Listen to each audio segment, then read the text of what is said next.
Hello students, how are you all? I hope you all are doing good and you all are doing great. Yes, am I right? Okay, today in this video, I want to give some introduction about the subject economics. When you hear the name, subject name economics, it is the subject which many students are scared of, afraid of, worried about, thinking that the subject is difficult.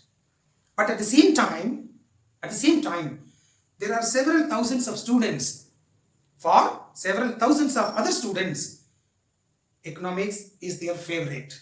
Why? Because they score 100 out of 100 in the board examinations conducted, class 12th board examination conducted by several boards, the council ICSE and the board CBSE and the respective state boards. Students, do you know one interesting fact about economics? Among various subjects the students of commerce and arts stream study, economics is the only subject. Economics is the only subject that is given the Nobel Prize, like several other science subjects, mathematics, physics, chemistry, and the biology. It is a subject which tells us so many techniques, so many methods which everyone, which all the people living around the world follow in their daily routine.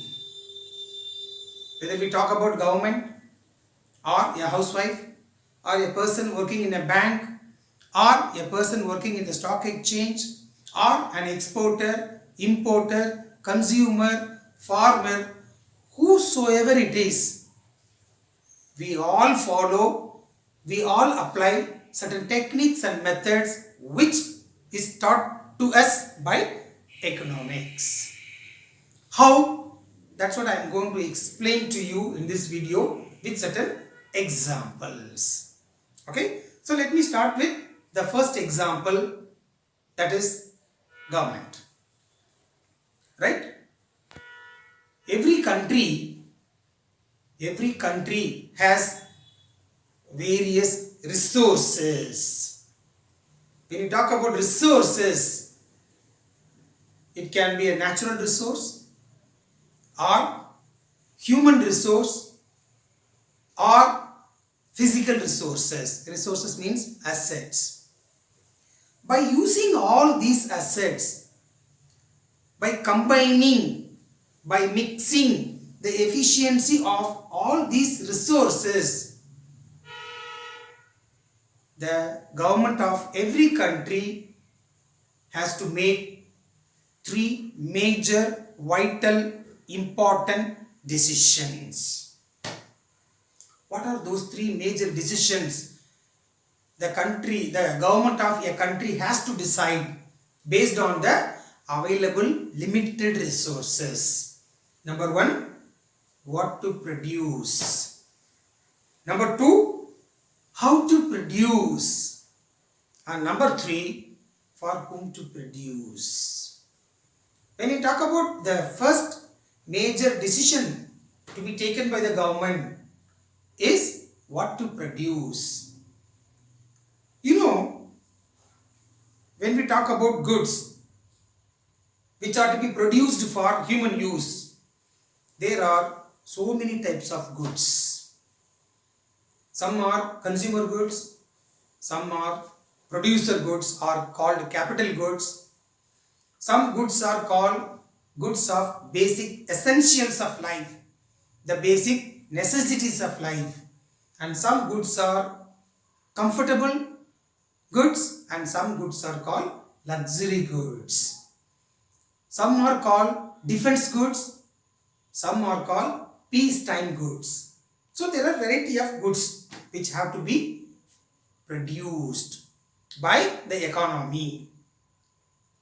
But all these goods cannot be produced in unlimited quantities. All these goods cannot be produced in abundance. Why?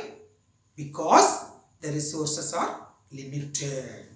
So therefore, it is the duty of the economy of a country to decide what goods are to be what goods are to be produced and in what quantity.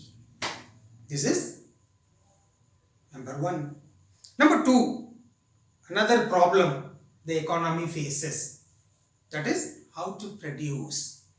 When I talk about how to produce, it is the technology used.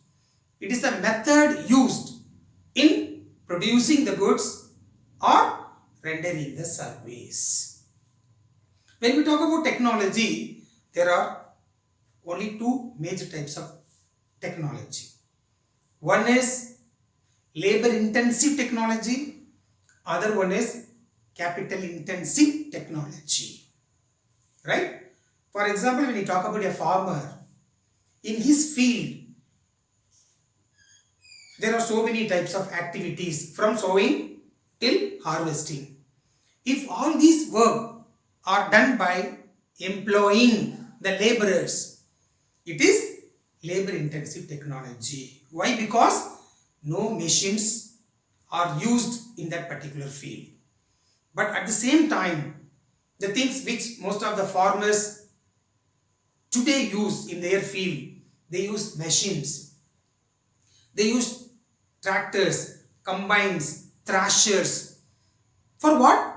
To replace the number of laborers in order to increase the output, in order to reduce the cost, in order to increase their margin or profit. Right? So this is what the second major decision an economy has to make, called how to produce. And the third one is for whom to produce. When we talk about for whom to produce, it is distribution. Suppose you are a producer. By utilizing some of the resources that your organization has, you have produced, you have manufactured some goods. For what purpose you have manufactured the goods? To sell. Why you want to sell the manufactured goods? So that you recover all the money, so that you recover all the cost which had already been spent, plus the desired margin or the profit that you would like to make. So when you talk about selling, whom do you sell the goods? You don't sell, you don't distribute the goods to all those people who need the goods. There are so many people who need the goods that you are making. But to whom you will sell? Only to those persons who have ability to buy, who have purchasing power. So therefore, the third important decision an economy has to make is for whom to produce. So these are the views how some economic techniques or methods followed by the economy, the government of a country in producing the goods.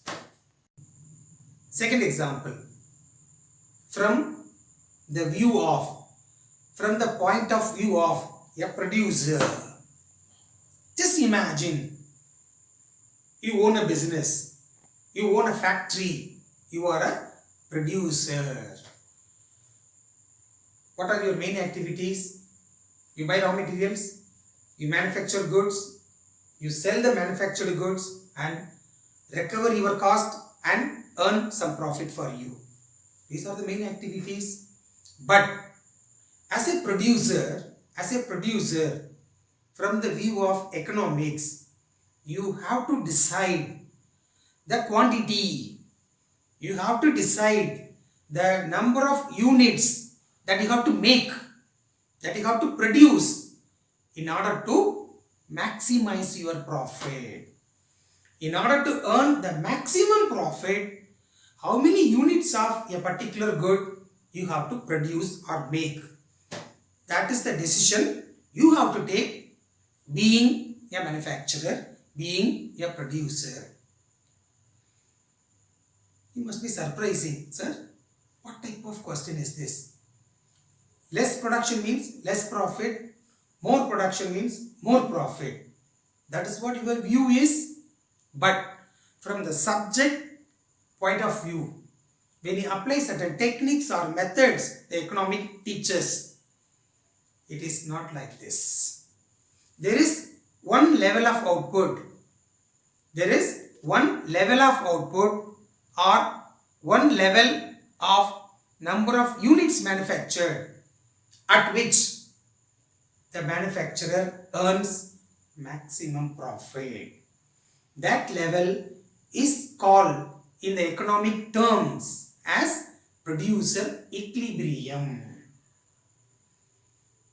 Only at that level of output, only he manufactures that many number of units of the particular product, his profit will be maximum. Why? Because from that level of output, if he produces less number of units than the equilibrium level of production, his profit will be less. What will happen if he produces more number of units? If he produces more quantity than the equilibrium level of output, again the profit will be less. Therefore, the producer has to decide that level of output at which his profit will be maximum. So that particular concept, technique or method, producer equilibrium, you all will be studying in microeconomics. Right? Now let's move on to consumer. Every one of us are consumers. You are a consumer, I am a consumer. Everybody buy and consume various types of goods and avails various type of services. So we all are consumers. As a consumer, what do you want? For whatever the money you spend to buy a good or to hire a service, what you want as a consumer is maximum satisfaction. When will you get the maximum satisfaction? Again, like in the case of producer, I want to tell you, suppose, imagine you visit an ice cream parlor. Ice cream is a product. Ice cream is a commodity. Ice cream is a good. When you enter into an ice cream parlor as a consumer, right? You pay money and you buy and consume it. When I ask you, when will your satisfaction be the maximum? You will say that, sir, when I eat as many ice creams as possible, I will get maximum satisfaction. No, my dear students, it is not like this. Again, if you look into the consumer equilibrium, equilibrium refers to the maximum satisfaction level of a consumer. When you look into the concept consumer equilibrium from the subject economics point of view, it is not the way that you think. When we consume more number of ice creams, you will get more satisfaction. No. For example, when you start tasting the first unit of an ice cream, you get some satisfaction. When you consume the second ice cream, your satisfaction increases. Third ice cream increases. But this increase will not continue forever. At certain point of time, your satisfaction will be maximum. After the maximum level of satisfaction, if you continue consuming more and more units of ice cream, you will not get more satisfaction. What you will get is dissatisfaction. Dissatisfaction. So, again, this consumer equilibrium is a technique or method that you all will be studying in microeconomics. Okay, next. So far what we all have discussed, first I was talking about understanding the economy from the country, from the government point of view, then from a producer point of view, then from a consumer point of view. Now the one thing which we all are very crazy about. People living all around the world, everybody goes mad after this. What is that? That is money. You need money, I need money, you like money, I like money, everyone likes money. When we talk about money, the type of money that we are using these days, this is not the original money when it was invented. When money was invented, the people who lived those days, several hundred years ago, right? They were not using the money that we all are using. So in the subject economics, you will also be studying what is money, what does money do. That means the various functions performed by money, and also you will study how today's money came into the use. That means the evolution of money. Like in history you study evolution, here also you will study evolution of money. Right? When money was invented, how the money was used when it was invented, then after some time, and the money that we use as of today. So we will be studying about evolution of money. Then also types of money. In money there are certain types that also you all will be studying in microeconomics. When you talk about economics, there are two main divisions: microeconomics, macroeconomics. What exactly they are? Micro means small, macro means large. That is what you are going to study. When you try to understand the problems of an economy from the point of view of one consumer, one producer, one firm, one industry, that way of understanding the economic problems is called microeconomics. Then what is macro? When you try to understand the various problems of an economy from the view of all consumers together, all producers together, all firms together, all industries together means combined as one. That way of understanding the economics is macroeconomics. So that also you will be studying. Another major concept or technique that you will study in macroeconomics is national income. You talk about income. I earn. Whatever I earn by rendering the service is my income. Similarly, your father, your parents earn some income. That is individual income. Whatever I earn is my individual income. Whatever income that is earned by your father, that is his individual income. That can be easily calculated, that can be easily measured. But the thing that you will study in macroeconomics is how to measure, how to calculate the national income. National income in the sense, the income of the whole nation. The income of the country is called national income. You must have heard very often in the news channels, GDP. You must have read so many times this word GDP whenever you subscribe and read the English newspapers and whenever you watch English news channels. You must have heard this word GDP. What exactly it is? It is national income. How it is calculated, how it is measured, you will study different methods like product method, income method, expenditure method. These are various methods of how to calculate or measure the income of a country. That also you will be studying. Another quite interesting The topic you will study is savings and investment. Children, you know one thing, we Indians do have saving habits. Right from my childhood, I have developed saving habits. Right? Whatever the income I earn, I don't spend the entire income.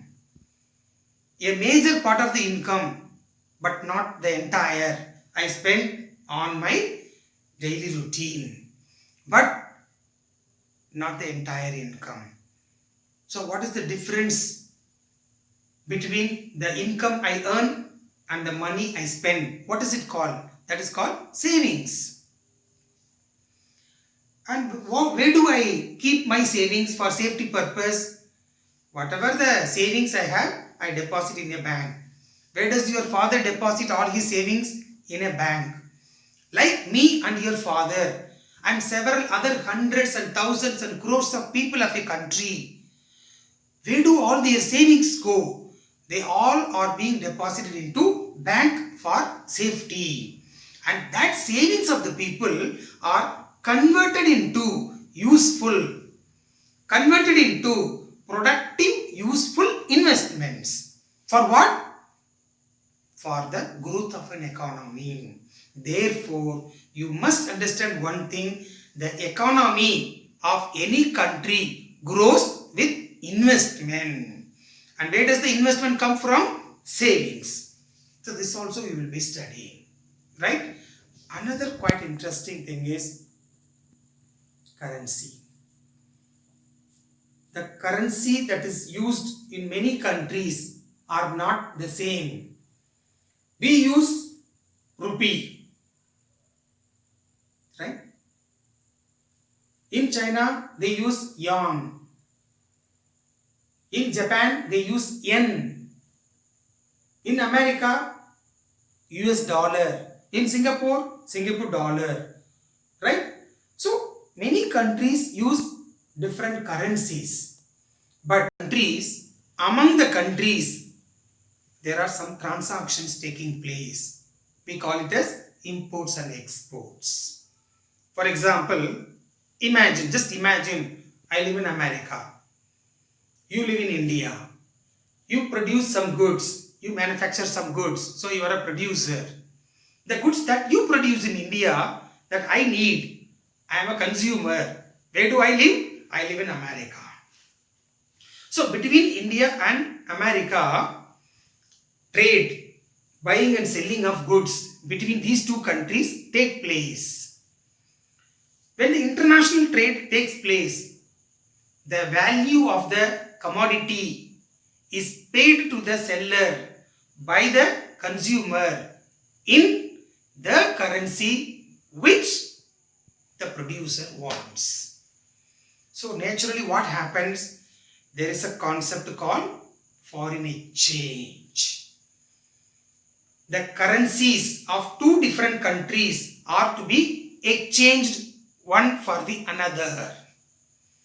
So when the currencies of two different countries are to be exchanged due to imports and exports, we have to decide the ratio. We have to decide the proportion, and we call it as exchange rate. At what rate the currencies of two different countries are exchanged one for another, that is foreign exchange rate. That also you will be studying in economics. Whatever the concepts, the techniques that I have discussed with you all so far, there are so many hundreds and thousands of techniques, methods and topics that you all will be learning in micro as well as macroeconomics. So my dear students, if you study economics as a subject with little or reasonable or high level of interest, you just can't imagine where will you reach, what heights you will achieve in your life. Definitely the subject economics, the way, the route the subject economics shows, definitely you can achieve the highest position in your life. So economics as a subject is like an ocean. It is like an ocean. So if you come into this, if you fall into this and swim into this, what you will find, what you will explore, you will explore hundreds of new things which all are quite interesting. So therefore, my dear students, come learn subject economics from me. Okay, explore yourself and achieve heights in your life. This is what I would say. At the end, I would like to tell you another important thing. What I have given you so far is just the introduction for the beginner. Beginner in the sense, the students who have just completed class 10th and trying to enter into the commerce or art stream in their class 11th. And then when you enter into class 12th. Right? So, in the future, in the coming days, I will be uploading so many tens, hundreds of videos systematically in a proper sequence for the students of class 11th and 12th from two different views called microeconomics and macroeconomics. Children, if you have ambition, if you have decided a high target or a high goal at the end of your class to be achieved, so be with me, watch my videos regularly, subscribe, view and recommend to all your friend circle and relative circle. Take the benefit, share it with hundreds, take the concept to many thousands and feel honored. Thank you very much.